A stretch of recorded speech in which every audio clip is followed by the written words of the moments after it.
I don't want to take time from our speakers, but I just one more thing I want to say, and it's not a scientific study, but something I discovered a couple years ago when I was talking to some legislators and preparing material. John talked about hog confinements, animal confinements, not boosting an economy when that's the promise it's made. I made an interesting discovery. You probably saw the map out in the lobby that shows the concentration of confined animal feeding operations throughout the state. And I saw this concentration. And then I looked at another map that talked about population in Iowa. And with 2 or 3 exceptions, the top 15 counties in the state for hog production coincided almost exactly with the top 15 population losses by county in the state. Now, when people talk to me about JFAN, they often ask, well, what do you suggest? I realize CAFOs are bad, but what can farmers do? Well, John talked about that a little bit. Don't they have to follow trends? No, they don't. Much of the current paradigm of agriculture is geared towards profit for the big vertically integrated food corporations, Cargill, Tyson, Smithfield, you can name more. While not all farmers can raise hogs for Nyman Ranch or run a small dairy like our next speaker, there are many options available that are more sustainable, both for the land and for the rural community. Our next speaker, Francis Thicke, will show us how we got into this situation and why it can't last. I probably don't really need to introduce Francis too much, but we do have some out-of-town people. Francis runs a grass-based organic dairy farm with his wife, Susan Knoll. They bottle and supply milk and other dairy products to Fairfield. Growing up on a dairy farm in Minnesota, Dr. Thicke received his PhD in agronomy, soil fertility from the University of Illinois, and has over 17 years' experience in grass-based animal agriculture. His many notable positions include serving as National Program Leader for Soil Science for the USDA Extension Service, and he was a member of the Environmental Protection Commission for the Iowa Food Policy Council appointed by former Governor Tom Vilsack. I could go on with more things, but I think you'd rather listen to Francis talk. What Jim was politely saying at the end is that I'm a former bureaucrat, actually. And having been a Washington, D.C. bureaucrat, it gives me license to take a second to give a little side story about Washington, D.C. bureaucrats. It's about oil. You know, the price of oil last year went way up, and then it came way down. Now it's going back up. Nobody seems to know where it's going to go next. It's because nobody's checking the oil. You see, most of the oil in this country is under Texas and Oklahoma and Alaska, but all the dipsticks are in Washington, D.C. Actually, having been there are a lot of good people working in government, I'll say that. Okay. So we're going to look at a little bit of the history of how we got to where industrial agriculture is today. And is this going to work? Good. So what I want to do is look at 2 terms, industrial versus ecological agriculture. John and others have talked about how we need to look at environment and social things, the ecological side, but how did we get to this industrial kind of agriculture? Look at the prairie. You know, if you think back 12,000 years ago, the glacier was receding from northern Iowa. And when the glacier receded, there was no soil. It was just a barren wasteland, a geologic wasteland. But in those 12,000 years, the ecological processes created the most productive soils in the world. Just by colonizing plants and animals and that whole process. What would happen, for example, is when the buffalo would graze that tall prairie grass, the tall prairie grass, of course, had deep roots. The buffalo would graze it off, and then it would be short. And it didn't need that deep root system, and so it would slough a lot of that root off into the ground. Then it would grow tall again and grow another set of roots. It would get grazed off and put more organic matter in the soil. So that process put organic matter into the soil, and basically organic matter makes soil. So ecological processes have created this very productive soil we have. And so what we see in that prairie, for example, is diversity, tremendous diversity, but self-sufficiency. It didn't need fertilizer and herbicides to create that prairie and the soil.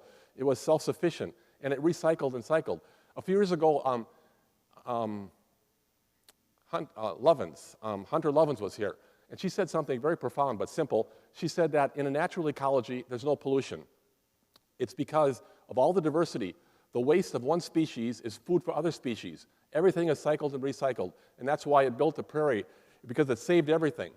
Now, if we compare this to industrial kind of agriculture, what we see in place of diversity is a monoculture.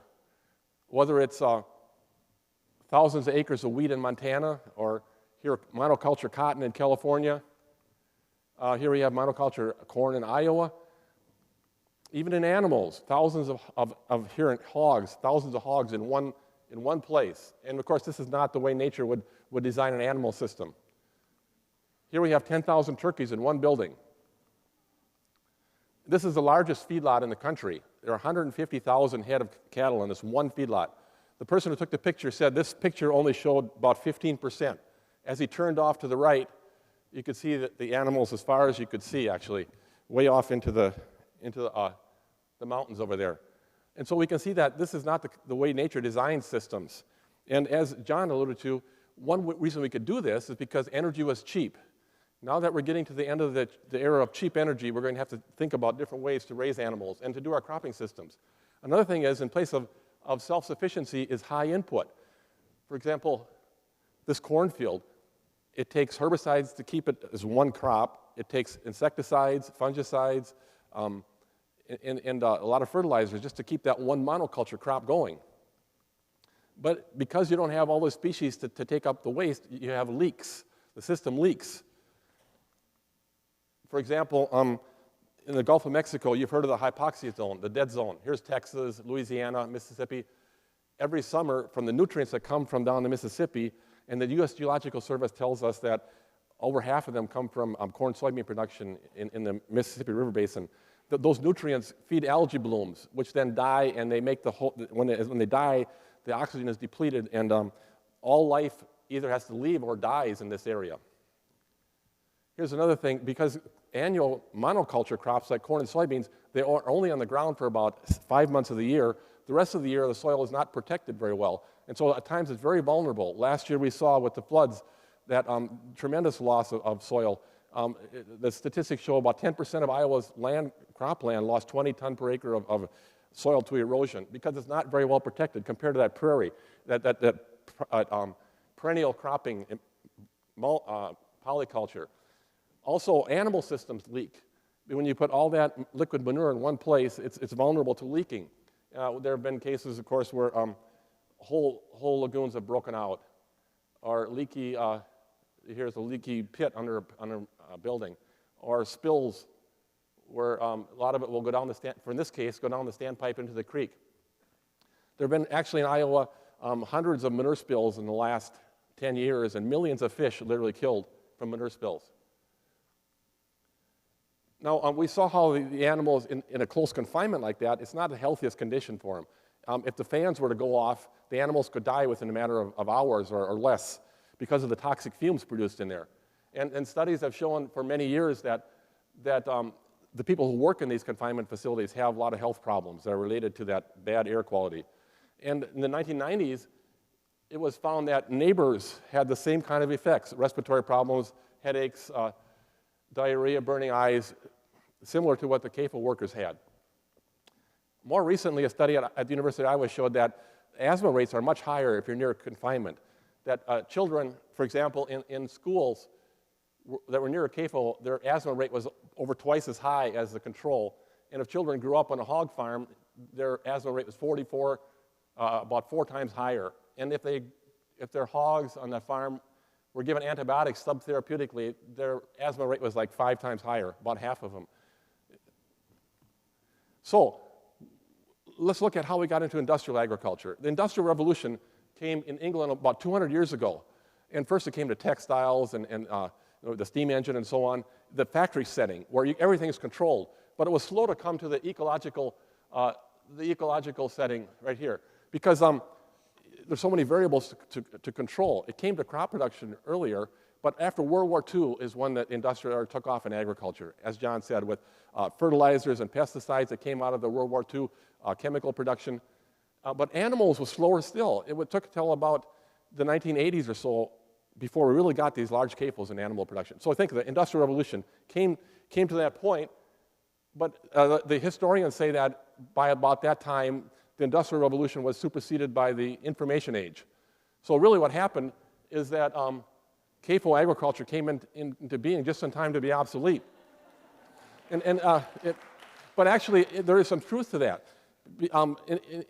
Some people think, well, confinement agriculture is very regulated, but I sat on the Iowa Environmental Protection Commission. It's not very regulated compared to other industries. Other industries were fined for air quality violations, very small. We don't even have air quality standards for agriculture. It's excluded. When the Iowa Environmental Protection Commission passed air quality standards for CAFOs, within about a week or so, the legislature threw them out due to lobbying pressure. So it's not as regulated as that. So what does information age mean to agriculture?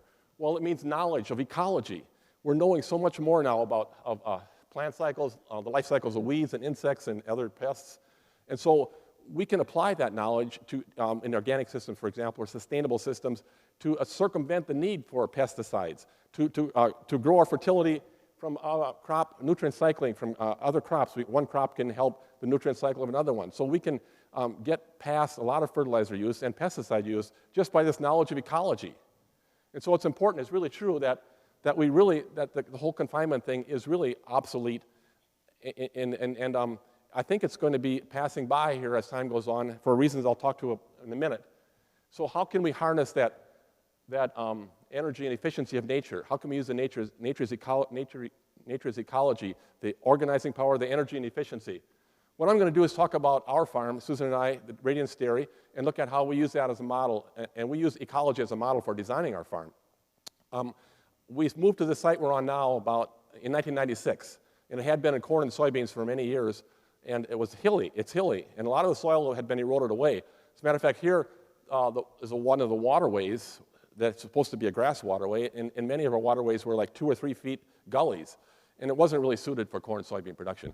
But what we did is we planted the whole farm into a mixture of grasses and legumes, similar, mimicking what the prairie system was. And then what we do is we try to move the cows around like the buffalo moved around the prairie.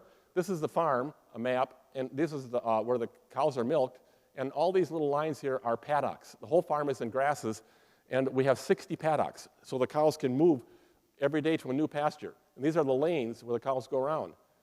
And so twice a day after each milking, the cows get a fresh section of grass, and then they move on.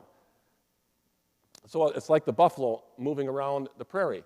And so here's a paddock wire between them, and this is where they grazed, just finished, and this is where they're going to go the next time.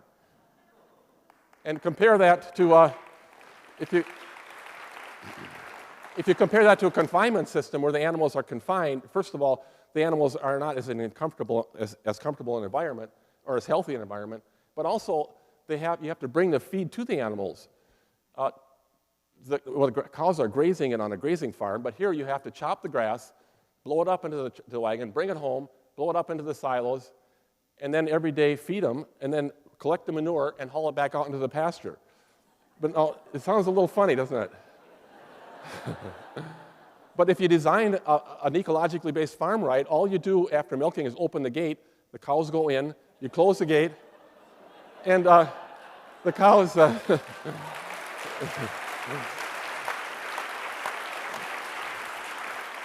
So the cows, they harvest their own feed, they spread their own fertilizer at the same time, and they enjoy their work, and they have good working conditions. And then at night, they bring the milk home, and you milk them. So, and they enjoy their work, that's key, and it's a good, healthy environment. And then compare that, though, to manage a farm like that, really, instead of chopping all that, all the heavy equipment and energy used to do that, we basically can run around and open gates and so on with these little tractors, are things that are fun to drive around in anyway. So it saves a lot of energy. Now, one thing I want to make clear, it's often misunderstood. People will say, well, manure is manure, it's been here for 10,000 years and it's not going to go away. But there is a difference in the manure from a confinement facility because it's in an anaerobic state. It's anaerobic, meaning lack of oxygen. And so the bacteria that grow there are different from what you find in the soil, for example. It's aerobic.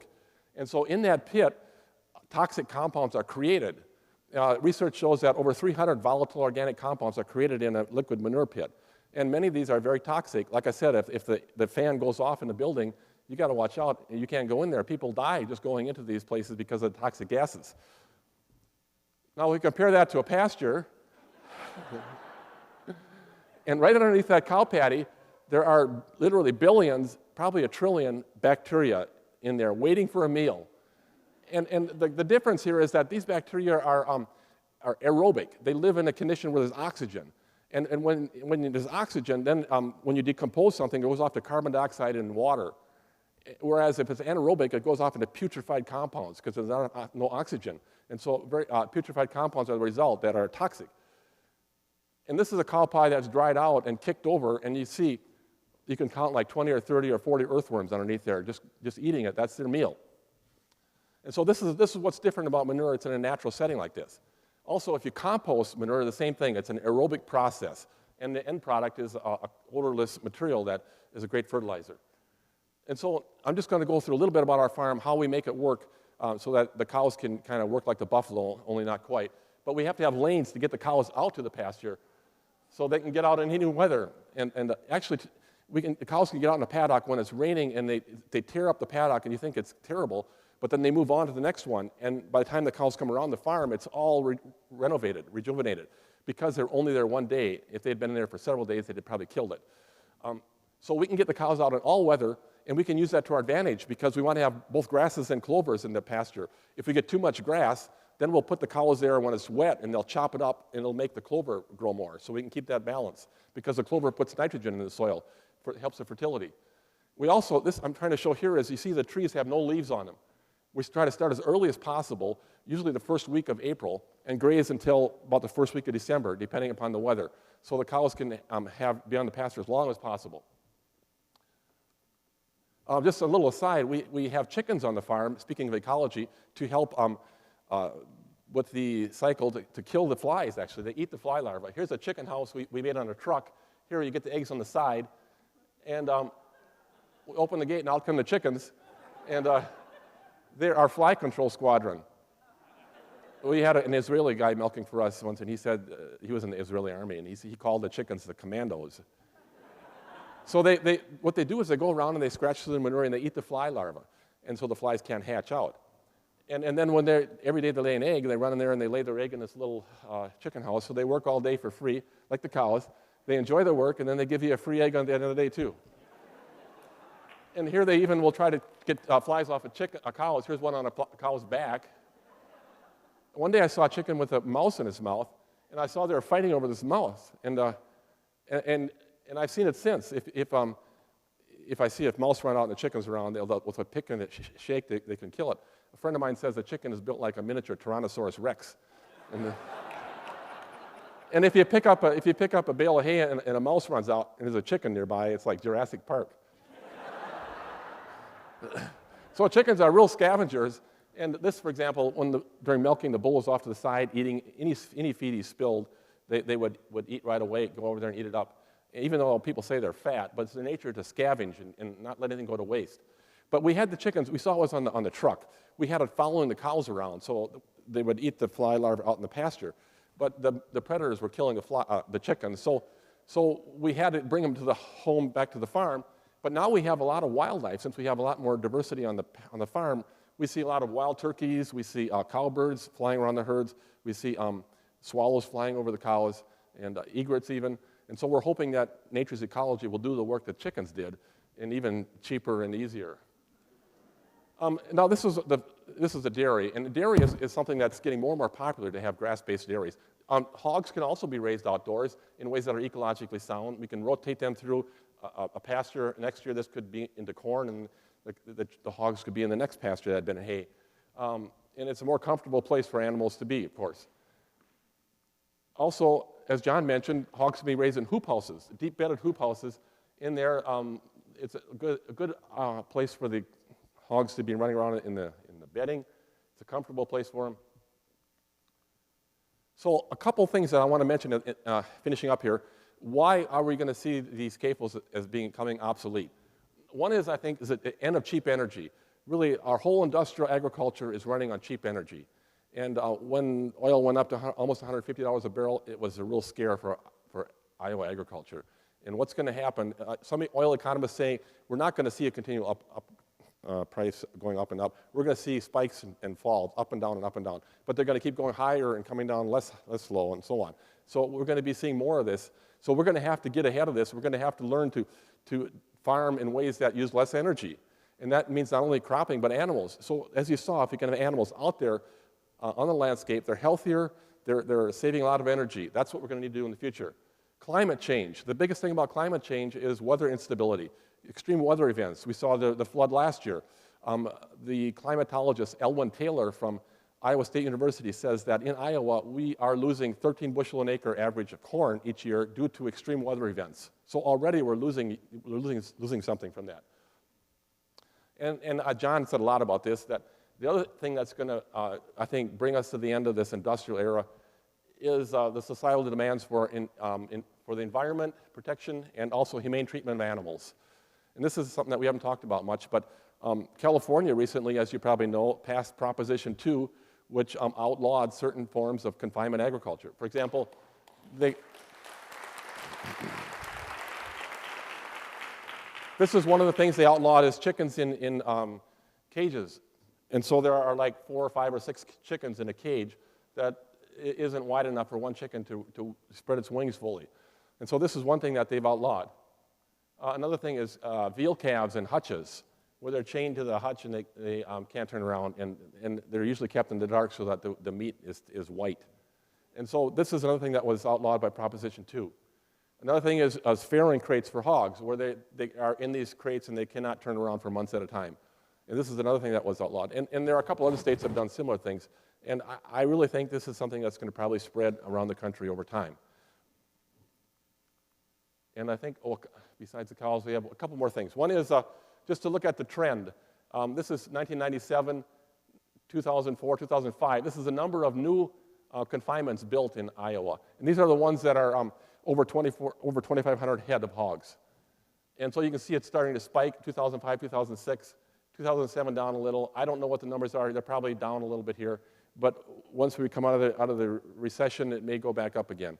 And so this is where the concern is. And this is the map you saw out front. And you can see here Jefferson County, and you can see Washington there, how many are there, and over here Mahaska County. But go up in the north central Iowa, and all the confinements there are over here in western Iowa, and you see a tremendous number. Well, I'm going to stop right there, Jim.